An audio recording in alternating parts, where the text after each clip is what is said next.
construção da imagem é cada vez mais necessária para quem lida com o público. E não é só artista, também políticos e pessoas que lidam de alguma forma com um público-alvo específico e que precisam da opinião pública para sobreviverem, seja no mercado, seja na carreira, seja na vida. E sobre esse assunto a gente vai ouvir Fenelon Rocha, que é professor, jornalista, doutor na área de ciências políticas. Imagem é uma área que ele entende muito bem, ele é coordenador de comunicação do governo, do estado e um grande mestre. A gente vai falar sobre construção de imagem, a importância disso e também o contrário, que é crise de imagem. Vamos lá nesse bate-papo especial.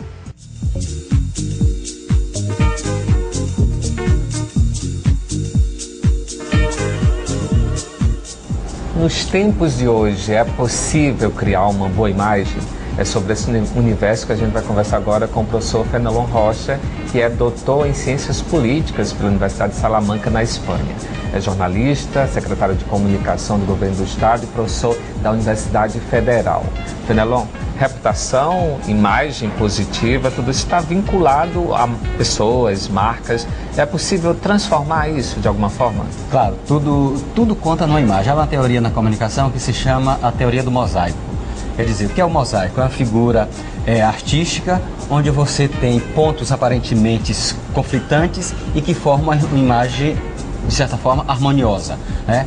Então, isso quando você transpõe para a ideia de imagem, a imagem pessoal, a imagem marca, você tem que entender o seguinte: qualquer gesto não passa desapercebido, qualquer gesto fica colado na imagem. Então, um mau passo fica colado na imagem, um bom gesto também. Então, esse mosaico é que define essa imagem. Então, a imagem de qualquer pessoa, de qualquer marca, ela tem diversos elementos que são percebidos pelo consumidor, pela população, pelo eleitor, no caso do político, e isso se materializa no imaginário das pessoas como a imagem. Fenelon, treinamento de mídia hoje é uma das técnicas usadas nessa transformação, nesse treinamento. Realmente é eficaz? Tem outras técnicas que podem ser usadas?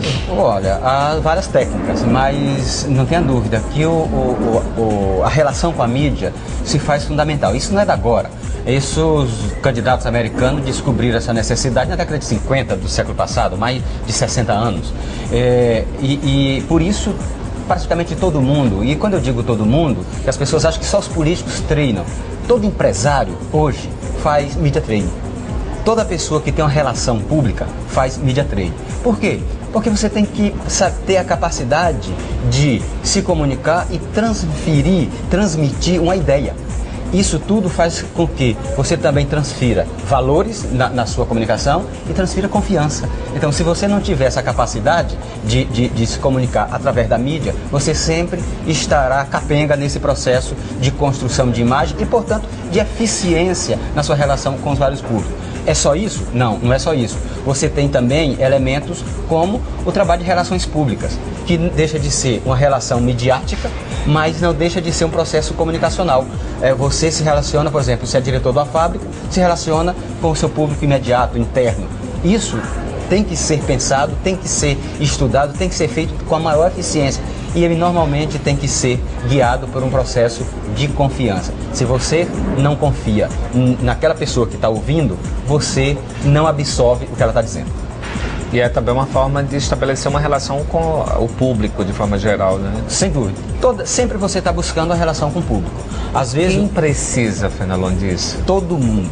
As pessoas precisam entender que elas ganham um caráter, na hora que ela tem uma percepção pública, ela ganha um caráter institucional. Ela deixa de ser uma pessoa e passa a ser uma instituição, ou como querem outros, um produto, uma marca. E tudo diz um pouco dessa marca. A forma como você se veste, a forma como você lida com as pessoas. Eu uma vez tinha conversando com um empresário que ele estava fazendo uma avaliação na empresa dele, é diretor da empresa, e ele fez uma avaliação. Esse diretor, cara, extremamente eficiente, mas extremamente tímido. E ele passava na recepção, dizia bom dia, baixava a cabeça e entrava, por absoluta timidez. Fez uma avaliação interna e a avaliação: sequer fala com a gente, não levanta a cabeça para falar com a gente. Então aquilo era visto não como uma postura de timidez, mas de arrogância. Então, ele ficou, quando viu o relatório de avaliação dele próprio, ele ficou acabado. Mas ele soube se superar e é um executivo exemplar, e ele soube se superar e fazer uma nova relação com o seu público imediato, os funcionários, os colaboradores da empresa. Se você é o que você procura demonstrar que é, certo? Então fica muito mais fácil você convencer o interlocutor do que você quer dizer. Então, o primeiro, óbvio, se você tem carisma, tem gente que sabe lidar de uma forma mais distendida, mais fluida, mais fácil, mais alegre, mais cativante do que outros. Mas se essa pessoa, por mais expansiva que seja, não passar uma ideia de verdade, ela vai ter dificuldade de se relacionar com qualquer público.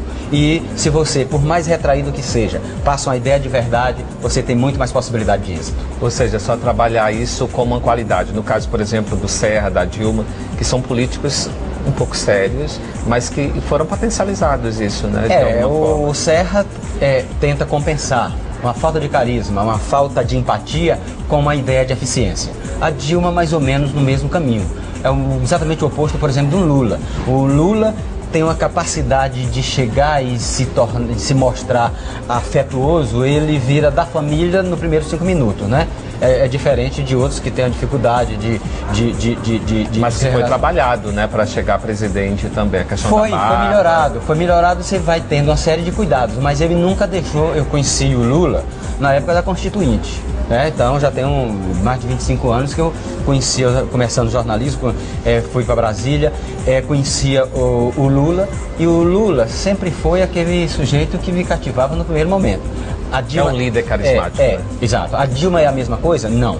Não, é diferente o perfil da Dilma. A Dilma se afirma por uma ideia de eficiência, de capacidade de gestão, de capacidade de empreender. São 2 modelos distintos, né? E, de certa forma, não tem como transferir um para o outro. Ou até você pode transferir a ideia de eficiência para o Lula, mas você está perdendo o que ele tem de principal, que é a capacidade de se relacionar de forma cativante. Opinião pública, isso tem que ser medido, essa transformação, né? Como? Através de pesquisa? Como é que se avalia o desempenho de uma marca, ou mudança de um perfil? Tudo no final vai resultar em opinião pública, né? Quer dizer, você em casa é o queridinho ou é o antipático?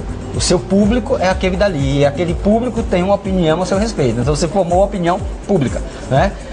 E tudo isso pode ser mensurado. Tem várias técnicas de mensuração de uma imagem. Então você faz uma pesquisa, que pode ser uma pesquisa qualitativa, uma pesquisa quantitativa, uma pesquisa de respostas de determinados elementos, porque certa marca transfere uma ideia de jovialidade, outra de seriedade, outra de luxo, outra de custo-benefício mais baixo ou mais interessante. Você vai dizer, o que é melhor, ter um Gol ou um Ferrari? Pergunte isso para quem ganha 5 salários mínimos. É mais interessante ter um Gol, porque dentro da possibilidade dele, ele pode comprar um Gol e ele pode manter.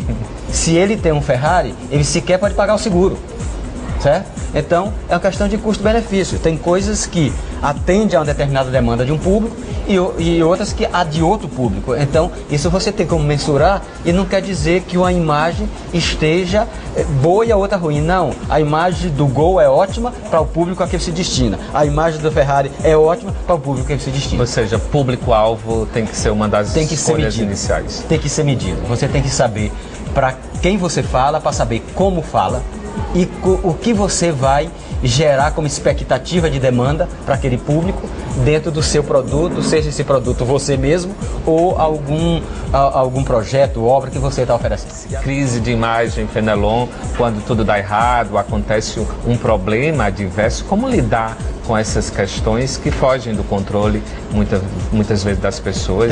Tem que buscar respostas, né? Tem que buscar respostas. Normalmente o caminho é responda rápido, né? Principalmente se forem coisas bastante consistentes, bastante profundas, né? E esse é o grande desafio, você encontrar o momento certo e o tom certo para uma resposta.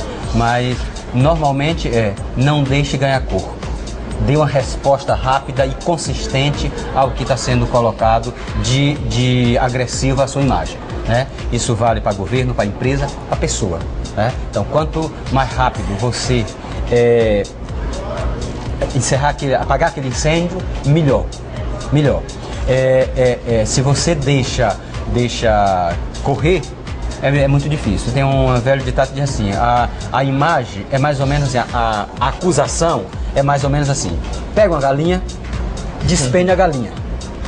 Depois, para corrigir, vá recolher as penas e tente colocar de novo na galinha. Não é fácil, então, né? Não é Impossível. fácil. E mesmo que você consiga colar na galinha, nunca você vai recolher todas as penas. Então fica algum arranhão. Por isso que é muito importante a reação rápida, para que não dê tempo de penar a galinha toda. E hoje, então, com a questão da internet, das redes sociais, fica mais necessária essa resposta de imediato, né? Mais necessária e tá muito lá. mais difícil. Muito mais difícil. Porque se antes você dizia assim, saiu uma matéria no jornal, você no dia seguinte responde no jornal. No jornal. Naquele mesmo espaço que houve uma acusação, há uma resposta. Na internet, você, agora com essa onda de redes sociais, sai num lugar uma acusação, em 5 minutos você tem milhares, centenas de milhares de retweetagem, por exemplo, e que você perde absolutamente o controle, perde totalmente o controle da possibilidade de resposta. Porque você responde àquele que um site, digamos, que lhe acusou, mas o cara que retweetou, que multiplicaram, você não tem a menor ideia de quem seja. Então, responder a uma situação como essa é muito mais complicado. Quando vira onda, aí é uma tragédia. Ou seja, tem que ter cuidado sobre essas respostas. O cuidado principal cuide de sua imagem antes dela virar um assunto negativo. Fenelon, mas tem situações que calar seria o caminho mais correto? Principalmente quando vem uma acusação da parte de quem não é acreditado, ou alguma acusação absolutamente tola, né? Fulano faz o penteado no não sei aonde. Isso aí não tem a menor importância. Ou usa brilhantina. Não tem a menor importância. Isso aí você cala, que isso não vai ganhar. Mesmo que você não usa brilhantina, o cara botou que você usa brilhantina. Isso não tem, estou dando aqui um exemplo. Não altera a imagem. Não altera a imagem, nem vai gerar uma onda de comentários. Agora vamos falar agora sobre redes sociais, que estão em alta cada vez mais, né, Fenelon? E cada pessoa hoje tem uma responsabilidade com o que publica de forma impressionante, né? É aquela coisa que... Não dá para separar, né? Não dá. Principalmente quando você tem função pública. Então, mais do que nunca, quando você tem função pública, você é uma instituição. Eu sou juiz. Se eu sou juiz, na hora que eu começo a fazer comentários que fogem ao estrito do juiz, e o juiz normalmente faz comentários nos autos, não em público, né? Na hora que você começa a fazer um comentário, você está sendo lido não como fulano de tal, mas como juiz fulano de tal. Mesma coisa vale para quem é deputado, deputado nem tanto, mas para as instituições mais consagradas que têm uma postura definida, um conselheiro de tribunal, um juiz estadual ou federal, um procurador, um promotor. Então, quando você manifesta uma opinião, isso se reflete na sua percepção e, inclusive, às vezes, você pode ser, digamos, um promotor, ser questionado por ter uma opinião previamente publicada. Ok, então falamos sobre imagem com o professor e doutor Fenelon Rocha. A gente encerra com dicas. Esse é um dos personagens da área de comunicação e da internet mais influentes de todos os tempos, né? Olha, esse sim. Eu, como dica, qualquer livro sobre o Steve Jobs é interessante. Porque ele foi alguém que esteve à frente do seu tempo, ele foi alguém que soube inovar, e alguém que soube usar a imagem pessoal como ninguém. A imagem da Apple era o Steve Jobs. E o que ele significava de positivo, transferia para a empresa e ao contrário também, né? Então você vê agora, na disputa de mercado, os produtos da empresa deixam de ter uma certa presença, como a gente diz, né? Porque falta o Steve Jobs. Então você já começa a atribuir a uma imagem pessoal, a uma imagem de gênio